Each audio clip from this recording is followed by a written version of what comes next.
Paano napunta sa'yo? Ikaw planning service ka plus PPP. Tapos napunta sa'yo ang IMS. Hindi ko maintindihan. Kaya nagbibiro nga si Ayapane. Baka gusto mong kunin pa rin yung building code, sabi niya sa'yo, di ba? Tama. What is IMS? Information Management Service, Your Honor, Mr. Chair. O ano nga ang ginagawa nun? Yun po yung nagmamanage ng mga system at saka mga computer system po ng DPWH. Pero tentative yun, di ba? Walang ano yun. For budgeting purposes, For budgeting purposes po, ang kailangan lang nila mga computers, mga software, mga ganun po. kaya nga hindi siya reliable na pangbantay sa project. PCMA is Project and Contract Management Application. Tama po, Your Honor. Meron kang access dito. Di Lahat ba? po ng executive committee members ay merong access po sa PCMA. Ikaw ang may hawak din ng MYPS. MYPS po, multi-year programming system ay under ng planning. Yung PCMA po ay under ng Bureau of Construction. Kaya nga, hawak mo pa yung RBIA. Ito yung Roads and Bridges Information Application. Yes, Your Hawak mo Honor. rin yung HDM4, Highway Density Management 4. Mga application po yan, yung RBIA po ay database ng lahat ng National Road and Bridges asset. Yes, at tinatanong ko lang, hawak mo lahat ito. There's the planning po. IMS, may access ka sa PCMA, hawak mo yung MYPS. Alam niyo kung bakit tinatanong ko sa inyo ito? Yes, Your Honor. The purpose of PCMA, ito to provide a centralized, efficient, and transparent platform for monitoring all DPWH infrastructure projects and contracts, including those by administration and negotiated contracts. Tama? Tama po, Your Honor. Yun ang purpose. As to functionality, sabi niya, real-time monitoring. It enables immediate tracking of project progress and immediate tracking of project progress and status. Number 2, geotagging requires photos with recorded geotag locations to be uploaded, providing accurate and verified data. E-logbooks. Engineers use electronic logbooks on mobile devices for field reporting. Data integration uses project identification structures from DPWH multi-year programming and scheduling. Ito yung MYPS. Ano ang benefits? Ito, isa sa benefit. Eliminates ghost projects. You're nodding. Eliminates ghost projects. Real-time geotag reporting helps identify and prevent the creation of phantom projects. Meron kang access dito eh. Meron kang MYPS. Lahat ng system, lahat ng application nasa sayo. Paano nagkaroon ng ghost projects? Your Honor, Mr. Chair, yung pong report na nasa PCMA ay meron pong yung pong lahat ng proyekto na Real time nga ito eh. Anytime na i-punch mo doon, halimbawa, projects, flood control projects in Bulacan. Kung anong district ang gusto mo, District 1, District 2, District 3, alam mo, real time. By location, geotag. Alam mo nangyayari on the ground because it's being updated by your project engineers on the ground. Anytime, you don't have to go there. Tama. Tama po, Your Honor. Bakit merong ghost projects? Your Honor, Mr. Chair, kompleto po yung mga data na sinubmit o Kompleto in-upload. nga sa inyo, bakit ang tanong, ba't may ghost projects if this PCMA is working? Ang sabi niya, the benefit is to eliminate ghost projects. Tama naman eh. Real time eh. As we speak, halimbawa, kung hawak mo yung application mo ngayon, titingnan mo yung Bulacan. Alam mo lahat eh. Paano nangyari nga ito? There is now a list of a candidate of 60 ghost projects with us subject to our verification. Paano nangyayari ito with all the systems intact in DPWH? Sino, for example, let's begin with the two projects, ghost projects you submitted to us. Up to what extent the liability may go? May datos po sa PCMA na in-upload yung project engineer, Your Honor, Mr. Chair. Ang Dun po- sinasabi ko, ma'am, let's not debate on this already. Ghost projects ito eh. Sino-sino ang liable? DE, Assistant DE, probably even the regional director or the Assistant Regional Director, the cashier, the accountant, the resident COA auditor. Kasi nga ba, paano babayaran ito nang wala man lang? Asaan ang PCMA? Tama po, Your Honor. Alam mo, ma'am, dumating ako dito na malungkot. Alam mo kung bakit? Several text messages are being received by this representation almost every day. Alam mo kung anong mga taong sinasabi nila sa akin? Nakikita po namin, sabi niya, kung paano winawaldas ang pera ng bayan. At napapatunayan po namin araw-araw, lalo na po pag nakikinig kayo kami sa hearing ninyo. Kami po pawis, dugo ang puhunan namin dito. Lalong-lalo na po kami na nasa mababa lang ang kalagayan. Pinipilit naming magbayad ng buwis. Pero ganito po bang kinapupuntahan ng aming buwis na binibigay? Pwede po ba, kanya, Senator, pwede bang mag-request sa'yo? Pakikita ko sa iyo ang mga text messages mamaya para sabihin ko lang sa iyo na totoo sinasabi ko. Pwede bang ilaban nyo kami na next year wag muna kaming magbayad ng buwis? Sapagkat ito palang kinapupuntahan. What do you think I should tell them? Can you help me provide an answer to these people? Mr. BIR, kung nandiyan ka pa po. Can you help me tell them kung anong dapat kong sabihin sa kanila? Their observation is valid. Pera po nila ito eh. Ganito po ang kinapupuntahan eh. What will I tell them?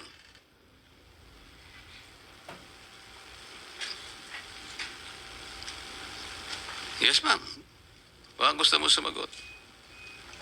Tama po kayo, Your Honor. No, I'm asking you to help me. Yes po. What will I tell them? Ito pa po yung sinasabi ng iba. Bakit po ngayon lang nalaman? Mabuti po ang presidente nalaman niya after 3 years. Ganito na po palang nangyayari. 545 billion pesos. Ang namunini lang about 15 contractors. There are about 29,000 o 19,333 contractors as of August 29, 2025. Mr. Pickup, tama? Yes, Your Honor. 15 lang. Representing 18% of the pie. Yung 15 yun, 0.07%. Sabi gano'n nung nagtatanong sa akin.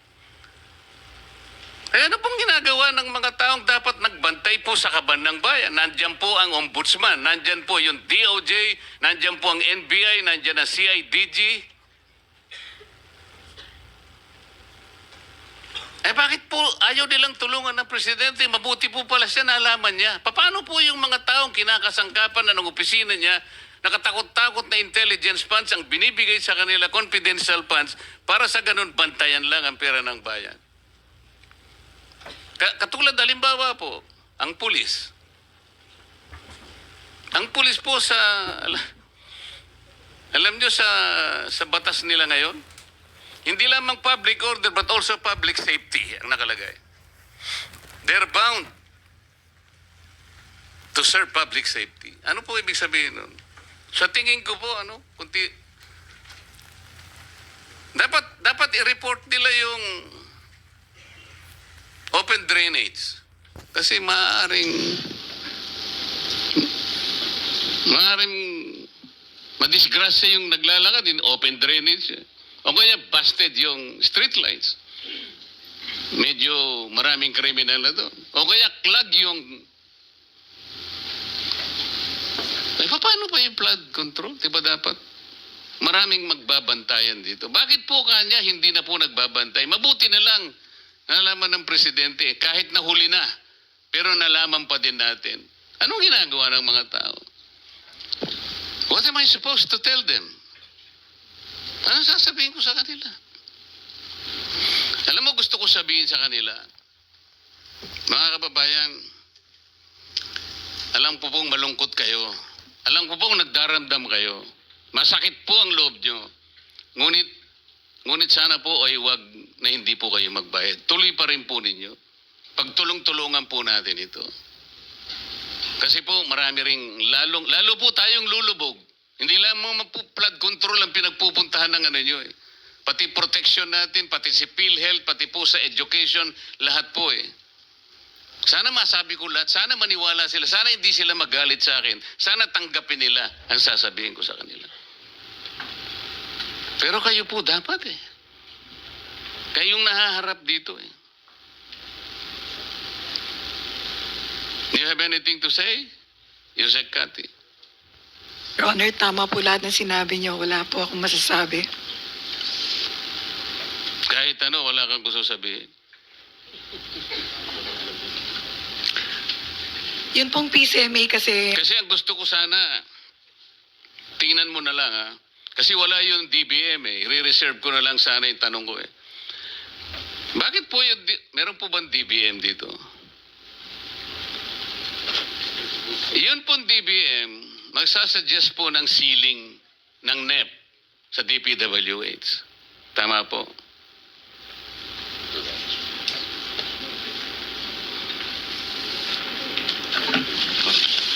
Mr. Chair, Yusek Toledo of the Department of Budget and Management.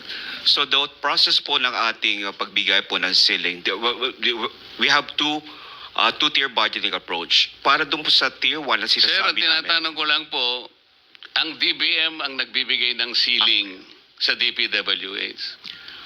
Yes, Tama po. Mr. Chair. O, halimbawa po, dito kasi nagsisimula ang lahat ng 2022 flood control projects, GAA versus NEP. Oh, included in the NEP, 2022 po ito Yes. Check your records. 2,718 projects and total 139.4 billion.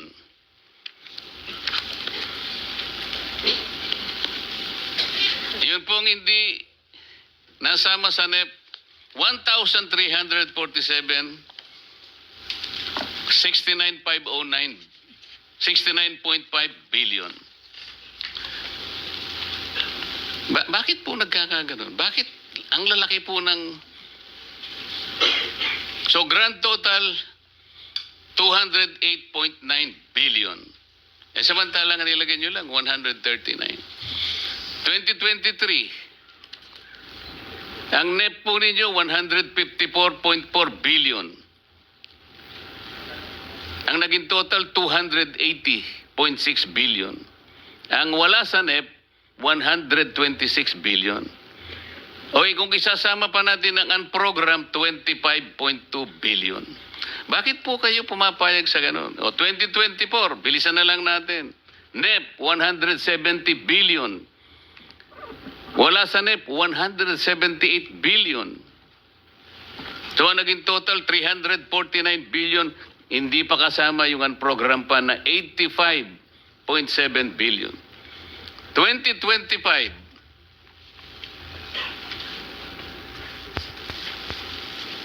NEP, 208.9 billion. Hindi included sa NEP, 137 billion.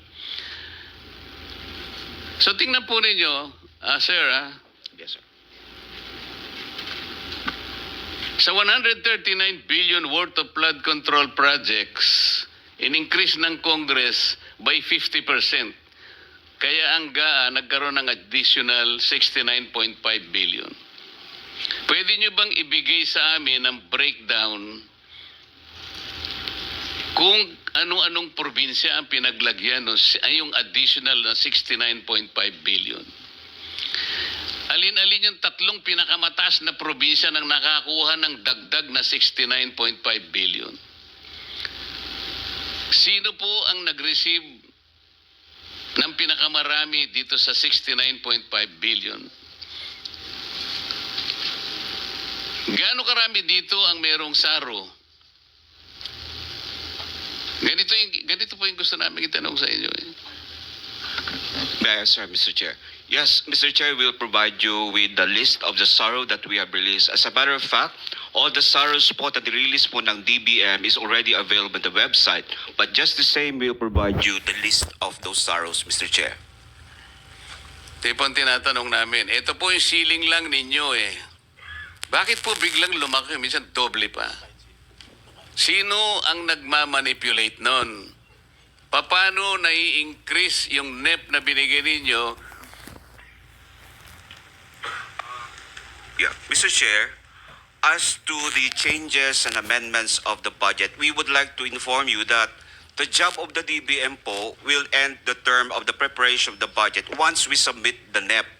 So, hence, the changes and amendments po doon sa NEP lies with the Congress already. Hindi na po namin alam yun, Mr. Chair.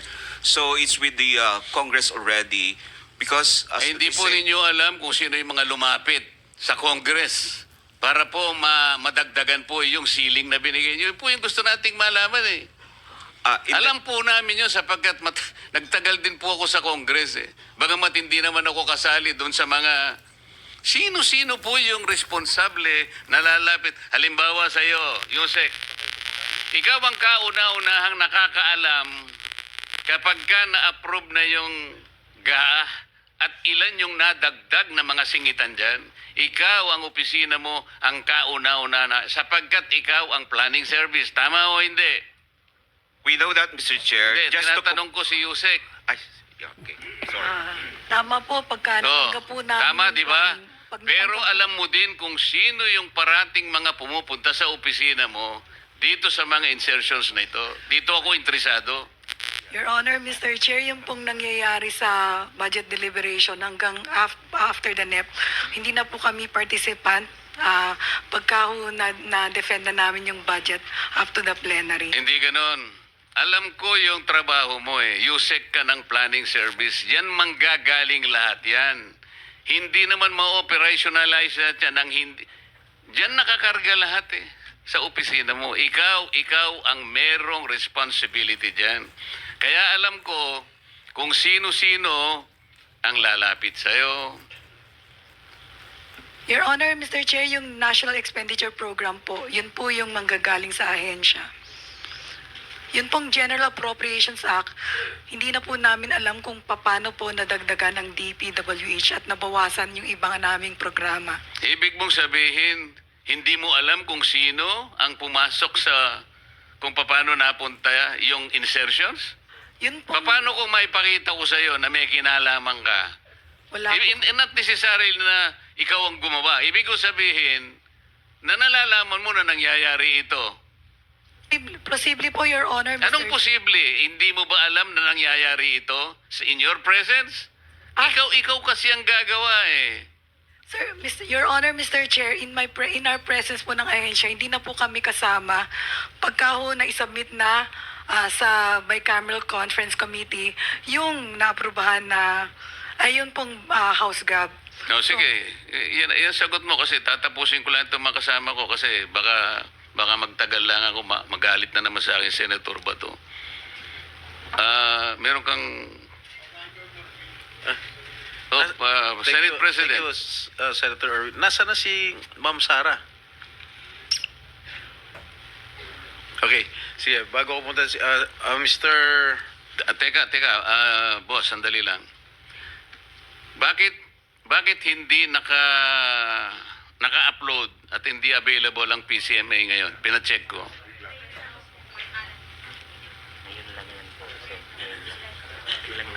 Bakit biglang nawala? Naka-upload po sa Mr. Chair. Your Pina-check namin eh, biglang nawala. Tingnan mo habang nagsasalita kami rito, bigla niyong tatanggalin. Ganito ang gawin natin para siguro makagawa tayo ng mas mabuti sa ating mga kababayan. We will ask you to install the application into the computers of the Blue Ribbon Committee. We will be in a position to help you hindi lang mag-imbestiga, kung hindi, babantayan din namin ito. Kasi parang ang bantayan sa inyo, may bantay sa lakay. Hindi, totoo yung sinasabi namin. How much time do you need to install the application to at least 2 computers in our committee? Tatanungin ko po yung owner ng PCMA na Bureau of Construction, Your Honor, Mr. Chair. Hindi ko po alam kung saan naka-upload. Yan, sinasabi ninyo na nawala. Wala bang taga Bureau of Construction dito? Nakakapagtaka na, this is not pure coincidence. Habang nagsasalita kami rito, pinacheck ko, biglang nawala. Biglang unavailable. Kailangan po ibigay nyo sa amin, ito nakalagay, service unavailable. Bigla-bigla naman. Nakakapagtaka naman. Sa dami ng projects sa buong Pilipinas, pumayag ka na tulungan namin kayo. The Blue Ribbon Committee from now on will ask you to give us that application para itong staff namin dito, araw-arawin namin. Makikita namin yan. Makikita namin yan. Opo, Your Honor, sasabihin ko po sa process owner sa Bureau of Construction na i-upload yung... Hindi, dadalhin niya dito niya i-install para ngayon. At siyempre, kinakailangan niyang kahit papano sabihin yung staff namin. Marunong naman makasama namin dito. Pero para lang walang sablay, kailangan i-install nyo. Opo. 2 sa computer dito at saka sa aking opisina para magkaintindihan tayo. Opo, Mr. Chair. Thank you.